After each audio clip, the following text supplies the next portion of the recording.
Friends, I welcome you to my channel. Before listening to this story, I will ask you to like and subscribe. It is not difficult for you, but it is pleasant for me. And we're starting. I have the house to myself, a game on the big screen, 2 cold beers, and even more in the mini fridge next to my favorite chair. And someone is on the phone. I wish it wasn't one of those asshole sales calls or a robotic call. It was about 8 p.m. on Wednesday. My wife Tracy often worked late on Wednesdays, and I always made plans for a fun and relaxing evening. Today was special.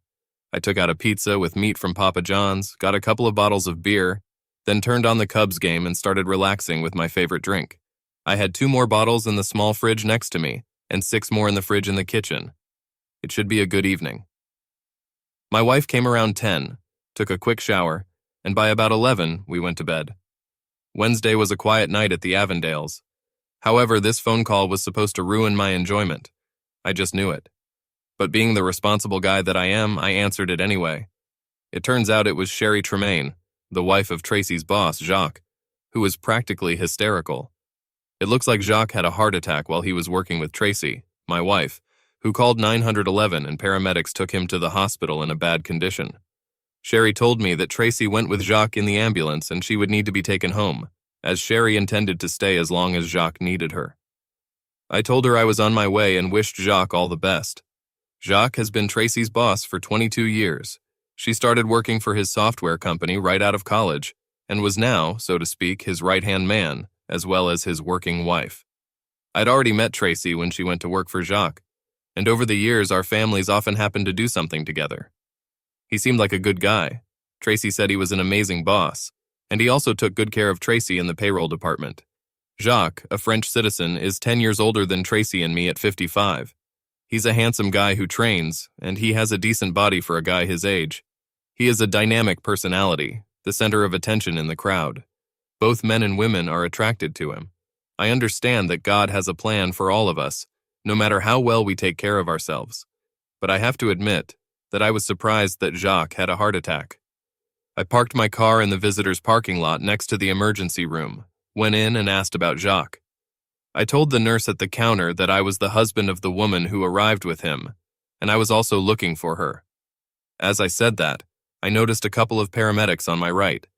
One gently patted the other's forearm and whispered loudly enough for me to hear, "Cook is here. I wonder what's going to happen now." Although he was looking in my direction, I had no idea what he was talking about. I didn't know who Cook was, and I wasn't really worried about it. I was just looking for Tracy. 5 minutes later, Tracy and Sherry left the room, tears streaming down both their faces. They noticed me and came towards me, and we hugged in a group hug. "He's dead, Rick," Tracy wailed faintly as we hugged. "He died a few minutes ago.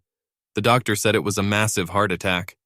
I was stunned by the silence as the 3 of us hugged in the hallway, both women sobbing loudly. Sherry, also a French citizen, has been married to Jacques for 35 years. They got married when they were both 20 years old and came to this country when Jacques got a job at an American software company at the dawn of the computer era. They have a daughter, Amy, who is 3 years older than my daughter, Allison, who is 18, and the girls are so similar that they can be sisters. Jacques cherished Amy. It's going to be very hard for her, I thought to myself. Just at that moment, one of the paramedics came up to me and asked if I was Tracy's husband. I said yes, and he handed me Tracy's purse, saying she had left it in the ambulance when they arrived at the hospital. I separated myself from the crying women and, taking my purse in my left hand, thanked him and shook his right hand with mine. Then I started wrapping the dangling strap around my purse to get it out of the way, when I thought I saw a bra tucked into the middle compartment. It didn't make any sense to me, so I took another look, and of course there was a bra in the purse. It was so crazy when the women left the room crying that I never got a good look at Tracy.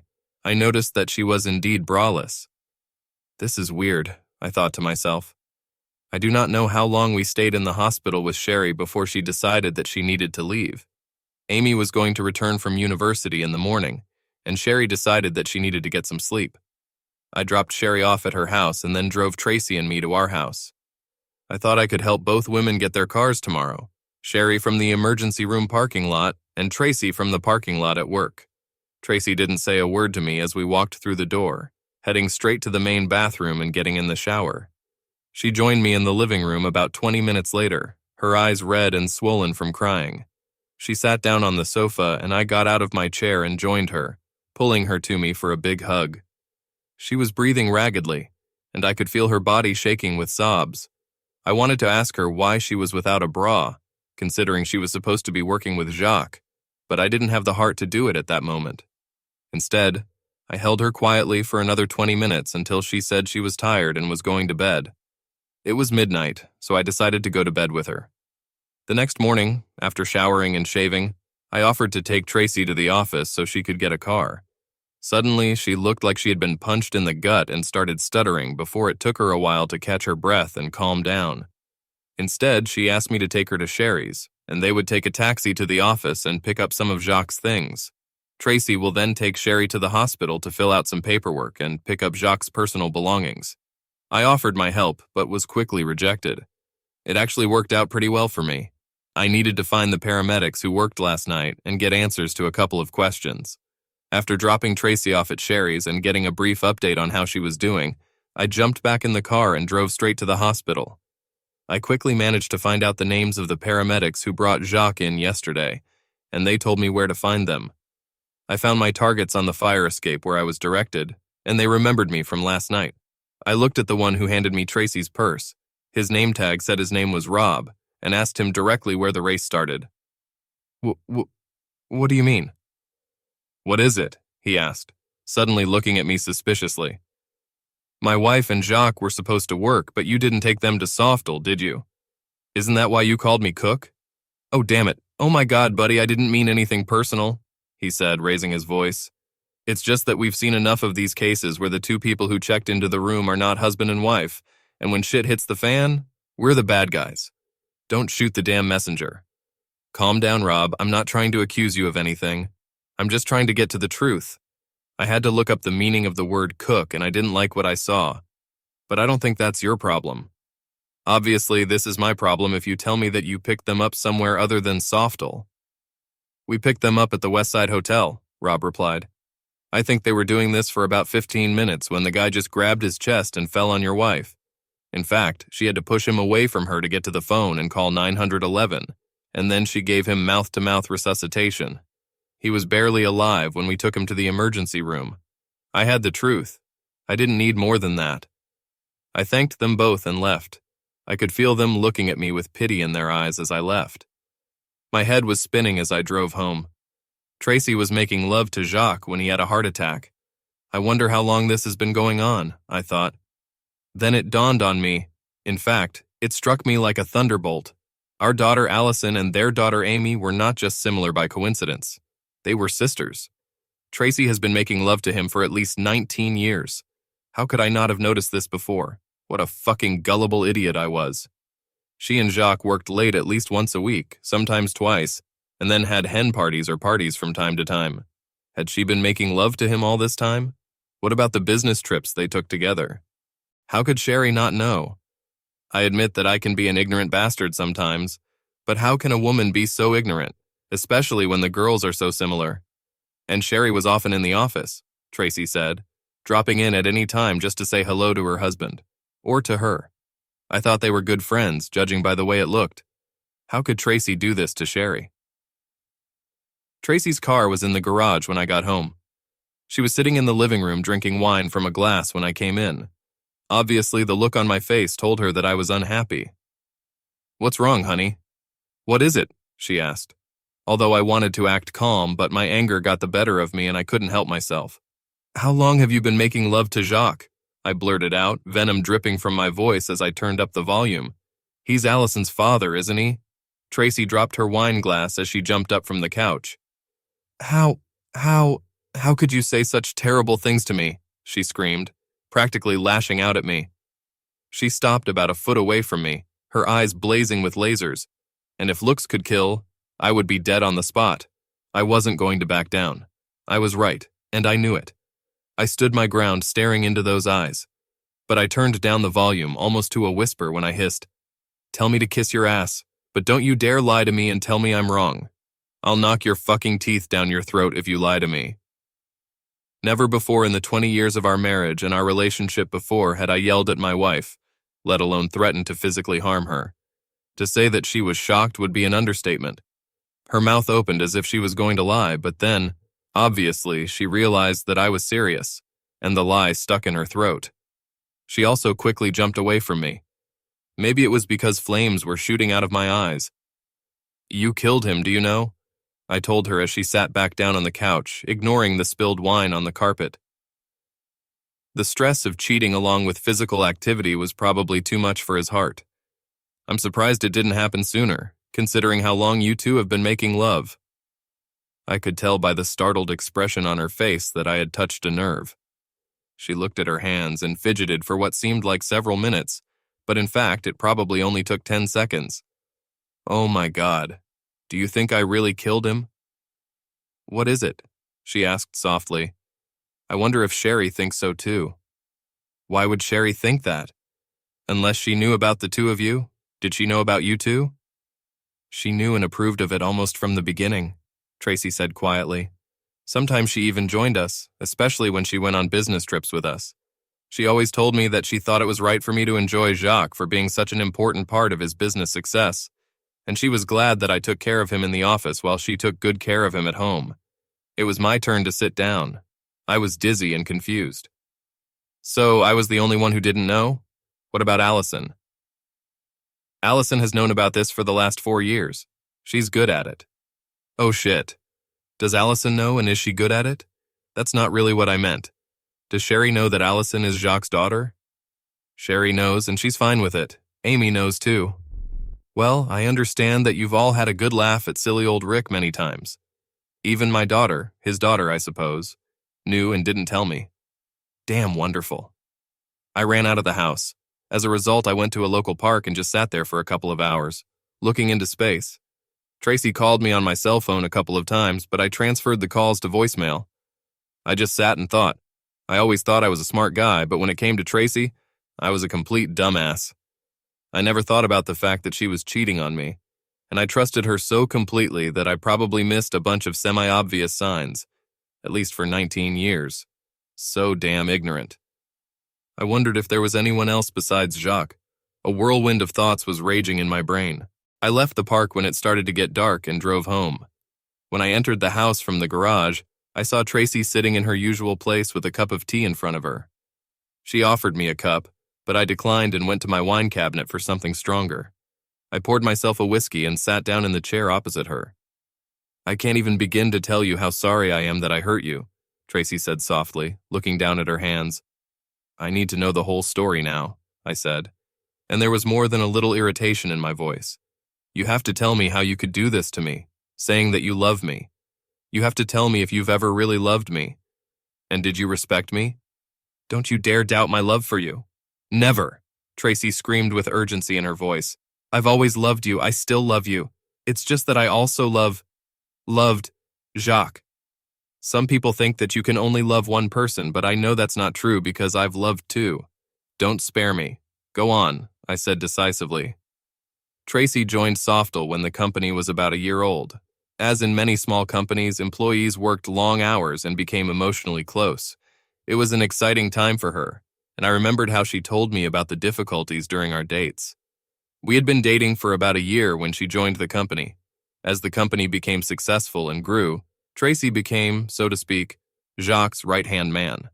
He was a dynamic leader and the face of the company. It was, in fact, the glue that held everything together. She coped with many tasks perfectly, and Jacques began to depend on her as his other half. At the same time, when the relationship between Tracy and me was heating up outside the office, the relationship between Jacques and Tracy was heating up in the office. She noted that it was almost as if her personal and work lives were running parallel. Although Tracy and Jacques were respectable in front of the rest of the office, she continued.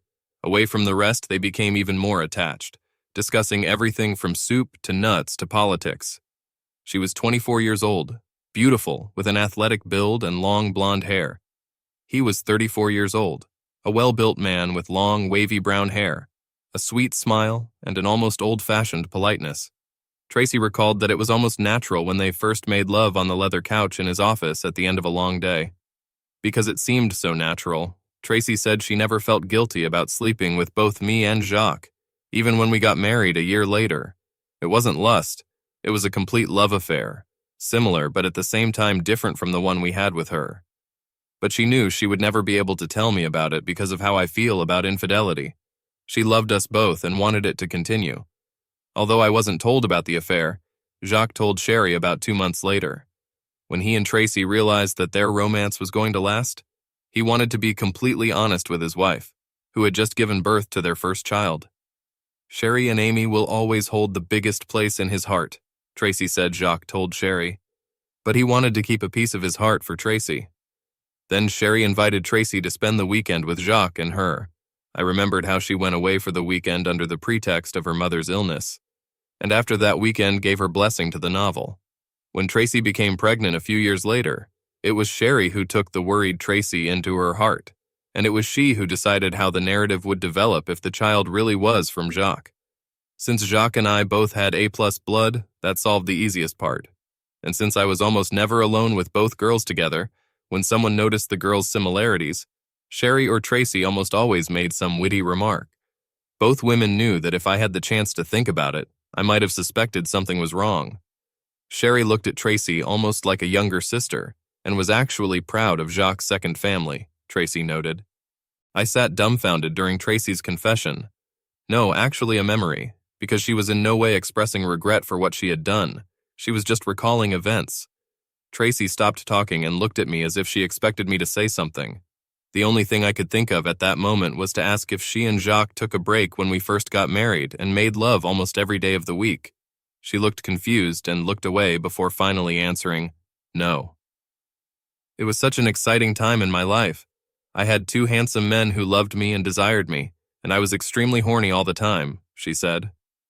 On the days when Jacques and I were making love, I always tried to wash up properly down there, in case we were going to make love too. Yes, sometimes you had sloppy seconds, but I tried to minimize them after Jacques and I made love. "Awfully considerate of you," I muttered. "The funny thing is, after all these years, I've never really compared the two of you in terms of bedding," she continued. "You were both good lovers, kind and considerate, and about the same height. It wasn't the best bed with Jacques, just different because of who each of you was.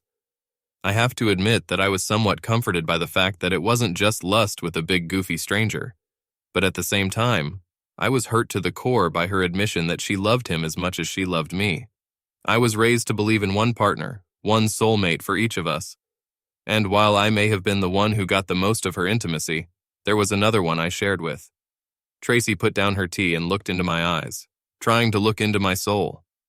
I didn't have an answer to her unasked question, and I didn't have any wise words. I put the bottle in the closet, put the glass in the sink, and headed upstairs to bed. I knew without a doubt that I would not be able to sleep that night. Tracy came to the bed about 5 minutes later and lay down, curled up behind me.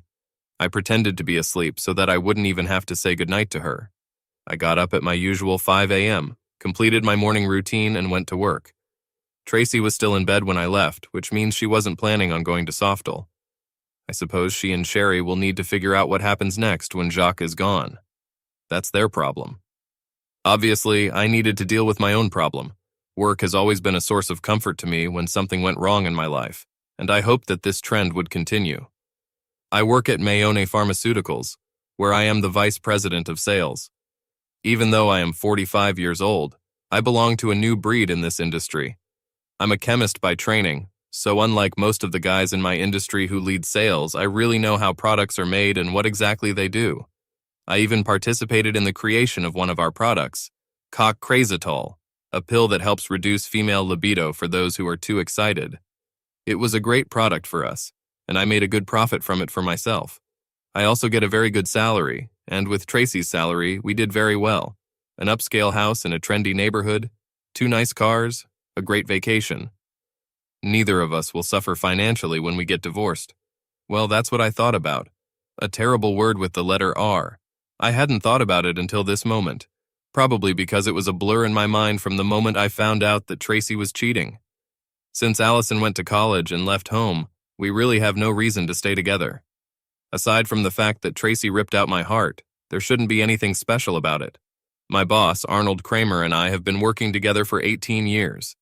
After 5 years of working as a chemist at another pharmaceutical company, I met Arnie at an industry convention and we talked about a lot of things. He was the one who said that I should try my hand at sales and then offered me a place in his company. I liked the idea and I went to work for him. Arnie was 100% right in his assessment of my skills, and we both benefited greatly from it. And not only do we work well together, but he turned out to be a damn good guy, and we formed what I hope has become a close friendship for life. Arnie has been married to his wife Lauren for about 30 years. He has 2 adult children and 5 grandchildren. He's 52 years old and he acts like he's 30. Lots of energy, sharp as a nail. And he's not only smart, but he's not afraid to hire other smart people. I'd like to think I'm one of them. Arnie seemed crushed when I told him that Tracy had cheated on me and I was going to divorce her. He asked me if I was sure she was really cheating, and I said yes. He didn't insist on details, and I didn't tell him anything. We'll talk in due course, and he knew it. Nevertheless, he reached into his filing cabinet and pulled out the card of the law firm representing the interests of the company. Arnie is incredibly loyal to the people who do good work for him, and he trusted the guys from this company who had a small divorce department. He told me to use whatever time I needed, but I assured him that I would only need to spend a few hours here and there. After all, it should be a simple matter, I noted. We lived in a guilt-free state. We both wanted to do the right thing by Allison, and we both had our own retirement accounts that each of us could keep. We could split the proceeds for the house. God, I missed that by a mile. When I got home from work that evening, Tracy was dressed up for the party. Dinner was on the table, my favorite spaghetti supreme, and she opened a nice bottle of Merlot. Everything looked so good that I didn't have the heart to remind her that it was Jacques who was a fan of wine, and I like my spirits to be distilled. I think it's hard to remember everything about both of your husbands under pressure. Tracy was chatty as usual while we ate, acting as if nothing had changed between us. I waited about 10 minutes before putting an end to this charade, finally using those famous 4 words that no spouse would ever want to hear. We need to talk. No, we don't need that. She practically snapped at me. I must admit I was shocked by her response and her tone. I caught her and she confessed that she had a long-term affair with her boss. She knew how I felt about infidelity. How could she think that I would keep her? I was hoping that we could at least talk like civilized adults before I serve you, I told her as calmly as I could. You can do whatever you like to be served, but I won't give you a divorce, she said with more than a hint of annoyance in her voice. The point is, you love me, and I love you, and I won't let you go. I will fight it every step of the way. You're being stupid and you're going to ruin the best thing you've ever had, and all because your pride is hurt. I started to answer, but she interrupted me. Until you found out about Jacques and me, did I ever give you any reason to doubt my love for you? Have I ever neglected you in any way? Aren't we each other's best friends? If you hadn't found out about it by this unfortunate accident, you would have gone to your grave loving me completely until your last breath. You would never understand anything. Can't we just go back to that? No, because I found out. You don't love me as much as you say you do because otherwise you wouldn't be able to give yourself to another man, body and soul. You knew it was wrong, so you hid it from me. I don't call 2 decades of cheating love. It's bad enough that you've been making love to another man for 2 decades, but you admit to me that you love him. You were as close to him as you were to me. What kind of love is this? Can't you see that every ounce of love you gave him you stole from me? I've had more than enough love for the 2 of you, Tracy shouted back at me. He was manly enough to understand that. But I spared you, so I never told you about it. And now you're proving that I was right. Manly enough? Was I not manly enough because I wouldn't let you have a bed partner and a half-man on the side?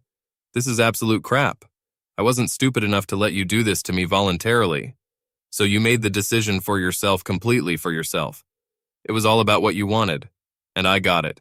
And believe me, I have no doubt that if I hadn't found out about it, I would have gone to my grave a completely happy man. And the biggest idiot in the world. And you could just write this on my fucking tombstone.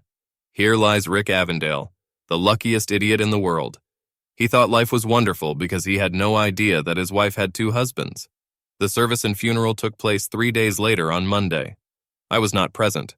I got up just like any other morning and went to work. When I got home, Tracy and Allison were in the kitchen, still in the morning clothes they had worn at the funeral. I went up to my daughter who came from college and tried to hug her. After all, she hadn't been home for about 2 months. I said tried, because the hug never materialized. At first, she recoiled from my touch, then turned her back on me and walked away crying softly. Tracy put her hand on my forearm and gently shook her head. Under normal circumstances, I would have taken the hint and left it as it was, but these were no longer normal circumstances. I literally growled. I went upstairs to the bedroom, got enough clothes for a few days, took a toothbrush and hygiene supplies and left. Tracy started blowing up my phone almost from the minute I came out. I've allowed all calls to go to voicemail. However, I had to give Allison credit for one thing. Unlike her mother, she didn't pretend that everything was going to be okay. At some point, she decided that I was an asshole in this play and she was going to make me pay. Well, if she was going to make me pay by ripping out my heart, she'd accomplished her mission. Not only was she not my child biologically, but she just made it absolutely clear that she was no longer my child emotionally. It just got worse by the minute. On Tuesday, I took advantage of my free time, went to the bank and divided all the accounts into hers and mine. I closed our credit cards, opened a new one in my own name only, and made an appointment at the law firm that Arnie recommended. They squeezed me in on Thursday. I hadn't slept for 3 days when I went to see my lawyer on Thursday. I swear to God, but his name was Mike Squishy. I was hoping he was a much better lawyer than his name suggests. I thought there really wasn't much to discuss. I explained the matter to him in detail and told him that I wanted to separate from my wife as soon as possible. I also told him that I wanted an alimony claim to be filed against Jacques' estate. Well, if Allison was no longer my child in any sense of the word, then let her real father pay for her upbringing. I'm tired of being a fool, I told Mike. Mike said he didn't see any problems with that, but if Tracy was really adamant about not getting a divorce, the judge might order a mandatory consultation, and it might take a while. I told him to do it, and on Monday of the following week, Tracy was handed the documents at Softal. I assume she was served at 10:07 a.m., because at 10:08 a.m., our receptionist said that an angry Tracy was on line 3. For a week, I didn't answer any of Tracy's calls and texts on my cell phone, and I instructed the secretary to send her calls directly to my voicemail, which they did. But I knew I couldn't avoid her forever, so one day I told Marlene, our senior secretary, to put her through to me when she called. "You are an incredible asshole." I hung up the phone as soon as she finished her first curse. Phone number 2 came in 15 seconds later. "Don't you dare hang that fucking thing." I hung up the phone again, wondering how long it would take her to realize that she had to be polite if she wanted to talk to me. It took a little longer to make phone call number 3. When I answered, she was practically whispering that she was trying so hard to control herself. "You won the first round. We need to talk," she said. "That's just great," I said as cheerfully as I could. "Call my lawyer, Mike Squishy, at the number I'll send you and make an appointment with us. You might also want to bring your own lawyer with you. This could speed up the process." The meeting was scheduled for 2 weeks later. Until then, I continued to live in a nearby motel, going into my old house to cut the grass and occasionally pick up my mail and other things. When Tracy first saw me drive up to the house, she tried to greet me like her long-lost husband and started hugging me in the driveway, but I physically pushed her away from me and entered the house. "You didn't have to tell the world about our problems right there in the driveway, did you?" she said. "Hey, if I'm such an asshole, divorce me," I replied calmly. The meeting with the lawyers took place on Friday afternoon at 3 o'clock. As always, gentlemen, I let Tracy state her arguments first, the ones that she totally loves me and was just leaving a little space in her heart for Jacques. And of course, now that he was dead, everything would be just mine all the time. "Are you ready to throw away 20 wonderful years because of this?" she asked me. "Did our love mean so little to you?" "No, precisely because our love meant so much to me. We have to end this marriage," I replied. "You have completely taken over my heart and have viciously deceived me to get it. How can I not see this as a complete betrayal of trust, the very foundation of marriage? You knew you were doing the wrong thing, so you betrayed my trust to get exactly what you wanted, both of us physically and emotionally. But he knew and accepted it, and I was tricked into it. For some reason, no one offered to use his wife. This divorce is not on my conscience. It's about your selfishness and betrayal. I would never put up with sharing you physically with another man. But sharing your love with another man is not all. It hurts more than if you had just had a cheap, tasteless affair with a cool stud. You loved this guy, and she used this guy, and even had a child with him. Just because I didn't know it didn't fix the situation. You both stole from me. It's a good thing he died of a heart attack that day, because if he hadn't, I would have shot him. Tracy gasped when I made my last statement. I was already in tears. You know, in all this time, you've never once said that you regret cheating on me, I continued. You apologized for hurting me, and I know you're sorry you got caught, but I don't think you're the least bit sorry for what you did. Rick, I know you can do your part. Don't go through this divorce, she said. My part? It was our marriage, Tracy. There shouldn't have been a part of me and a part of you. It was supposed to be just us. Forever. Mike looked at Tracy's lawyer and said, I think we're done here. Your client must sign the documents and return them to us. Tracy's lawyer, a stern, middle-aged African-American woman, nodded grimly and held out her hand to shake Mike's. Over the next 2 weeks, some minor details were sorted out, and about 3 months after that, we officially divorced. 2 days after the divorce became official, I got Mike to file a lawsuit against Jacques' estate for what were essentially child support and college expenses, although it sounded better when Mike used legal language. I probably wouldn't have done this if Allison hadn't made it clear to me after the funeral that she didn't want anything to do with me anymore. I raised this child as my own for 18 years, and was that the respect I was getting? But I think she had 4 years to think about it after Tracy brought her up to speed, and in her eyes I was no better than a blockhead. So 14 years of complete fatherly love have gone down the drain. So no, I wasn't offended at all when Mike suggested replacing the lost respect with real dollars. 1 million to be exact. I liked Mike's attitude. I was expecting a phone call from Sherry when she was served, but instead I got a call from Tracy. Sherry probably thought I'd take the message coming from Tracy better, even though she was wrong. Was it just another way to get back at me? Are you suffering for money? Tracy asked when I picked up the phone. Well, hello to you too, Mrs. Avondale. It's so sweet of you to call. It's not that I don't know why she's calling. You know that makes you look like a complete jerk, right? She commented. Do you understand that I have been raising and spending my resources on another man's child for 18 years, while you, Sherry, and Jacques were laughing well at my expense? And this other man's child now thinks I'm nothing more than a dumbass? I don't give a shit what any of you think. I hung up without saying goodbye. I guess Tracy expressed to Sherry my position and what a stubborn bastard I can be when I'm right about something, because after her lawyer tried to bargain with Mike, she just wrote me a check for $1 million. And as it turned out, a couple of months later, Sherry could easily afford that $1 million, because she sold Softel to a Japanese company for $8 million. Since Jacques was no longer there to run the business, it was probably a good business move. That was probably the end of the story. But as the old reporter Paul Harvey used to say, and now the rest of the story. 2 days after the sale of Softel, $2 million was transferred to my account in the Cayman Islands. This was my fee for helping Nakatomi Lieutenant obtain Softel for 9 months after Nakatomi's anonymous lawyer and I signed a deal stating that, no matter how it happened and what role I would actually play in it, if Nakatomi acquired Softel by a certain date, I would get paid for it. If the acquisition did not take place by the specified date, the transaction would have been terminated. So right now you're probably wondering what role I played in the deal with Softel. It's a little complicated, but the bottom line is that I wasn't completely honest with you earlier in this story. Most of this story was based on the truth, but some of it was based on what could have been an Oscar-winning movie directed by me, a guy who seemed completely clueless. Let me explain.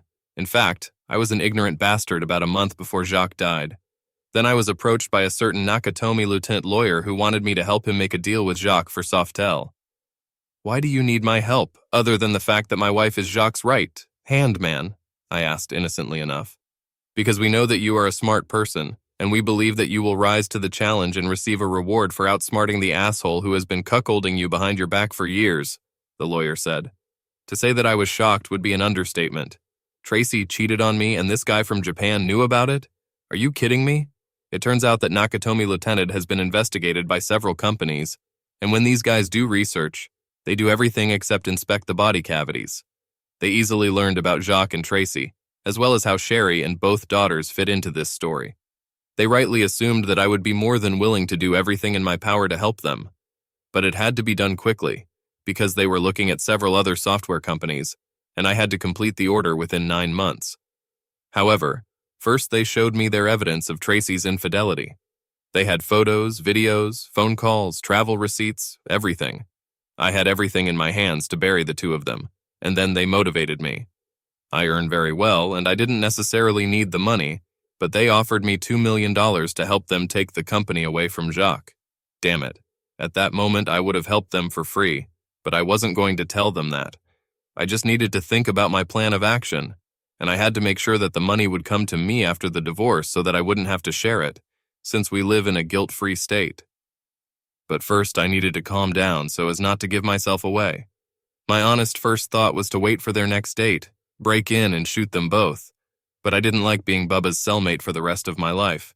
So I had to act cool and keep acting like I don't know a damn thing, something I've been doing for 20 years. So what difference does it make if I play along a little longer? I told Arnie what I found out about Tracy and Jacques, but I didn't tell him how I found out. One day we stayed up late with a bottle of Don Julio tequila, throwing out ideas about what I should do. Finally, after drinking about half of the bottle, he looked at me seriously and said, "Damn it, son, isn't it just shit that the guy who invented cock-crazitol tolerates his wife's affair with another man? You should have slipped her some of this, Rick." That's when the light bulb came on, although I didn't say anything to Arnie for obvious reasons. Not for her, I thought to myself. I should have slipped that dick some of that stuff. Hey, wait a minute. You can fuck two birds with one stone. One of the really good things about cock-crazitol is that, unlike most other medications, it doesn't have many contraindications. In fact, there is only one thing. This drug should not be taken by men at all because although it calms the female libido, for some reason it causes a spike in blood pressure in men and can lead to a fatal heart attack. I just needed to give some of the drug to Jacques. Jacques and I both belong to the same golf course, and we sometimes play together with two other guys. I organized a 4-man game for us next Saturday with a stop at a restaurant to have a delicious lunch after the first 9 holes. The first 9 holes were good, and we had about 90 minutes for lunch and drinks before our second 9. You have to remember that I'm a pretty good salesman, so while we were sitting there having lunch and drinking, I looked at Jacques and casually asked, "Hey buddy, are you okay? You look a little exhausted." The other 2 guys and I were about 10 years younger than Jacques, and he knew it, so yes, the question affected him a little bit depressingly. I could see the wheels turning in his head when I said we could postpone the next half for about 30 minutes to give him some rest. "No, I'm just a little tired, but we don't have to carry anything for me, I'm fine," he replied. Actually, I didn't think he looked tired at all, but now I was playing on his insecurity that he was the oldest guy in the band. "I've got just what you need, buddy," I said, pulling out a small bag of unmarked white pills from the front left pocket of my trousers. Something that I keep just for myself and drink every day with lunch. Helps me get through the rest of the day with ease. I handed Jacques a bag of 5 pills. "Take these for the next few days, and if you like them, I'll bring you more the next time we meet for a game."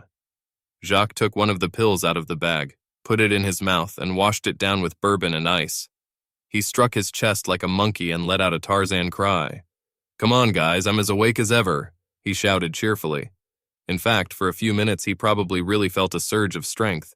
An increase in blood pressure pumps you up a bit, which is why athletes take heart drugs for doping. But there are too many good things. And for those who are wondering why I gave him a small bag and not a bottle of pills or a box of pills, the reason is that when he finishes taking the pills, he will just throw the bag away and will not store it so that it will not be found in his pocket in case someone rummaged in his clothes when the inevitable happens on Wednesday night. For those who will pay attention now, these 5 pills will last until Wednesday, which was an ordinary night for the Jacques-Tracy Love Festival. Combine a man's blood pressure, which is already rising due to sleeping with a beautiful woman and not with his wife, with medications that cause blood pressure to rise and jump, and you will get a heart attack, most likely fatal. But since it looked like a normal heart attack, and since we live in a small town without a large homicide unit, the only way to investigate this is if something looks suspicious or inappropriate. Therefore, I tried to play my role of a newly minted cuckold to the maximum, acting exactly as I did when I found out about this affair a month earlier. I must say, I was even impressed with my acting talents myself. 2 days after the money arrived in my account and was immediately transferred to another account, I invited Arnie and his wife to a big, luxurious dinner, ostensibly to thank Arnie for being a great boss and supporting me in a difficult moment. He didn't need to know that this was actually done in order to sow the seeds of my revenge.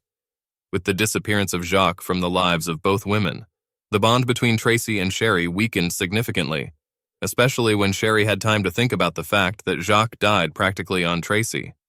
I was also told that the fact that Tracy couldn't convince me to drop the claim against the inheritance because of the alimony refund made Sherry very angry, although I don't think she realized that Tracy didn't receive any of this money, because by that time we were already divorced. Sherry fired Tracy shortly after she paid me the money, and the guys from Nakatomi Lieutenant apparently spread the rumor of an affair between Jacques and Tracy in their world, effectively ending Tracy's career in business administration. It's probably not a good thing when the boss dies in bed with you, or rather on you. However, don't cry too much about Tracy. She won't be queuing for bread for a while, and she will be able to help her daughter. Yes, I said her daughter. Allison made it very clear to me that after Jacques died, she no longer wanted anything to do with me, refusing me not only once but several times. I guess that's what I get for raising her, providing for her, coaching her football team, and attending all her dance concerts. Well, I guess I won't make that mistake again. I guess I'm doing pretty well for a guy who lost the love of his life after 20 years. It took me a while, but eventually I started dating again. I'm just not sure I'll ever be able to fully trust a woman again, and I'm not sure I'll ever be able to find one that matches what I thought I had with Tracy. But let's not forget that I'm worth about $5 million, so I retired and now I'm only working on special projects for Mayone. Maybe one day I will invent a pill that will allow ignorant husbands to immediately detect a cheating wife. It would really benefit humanity.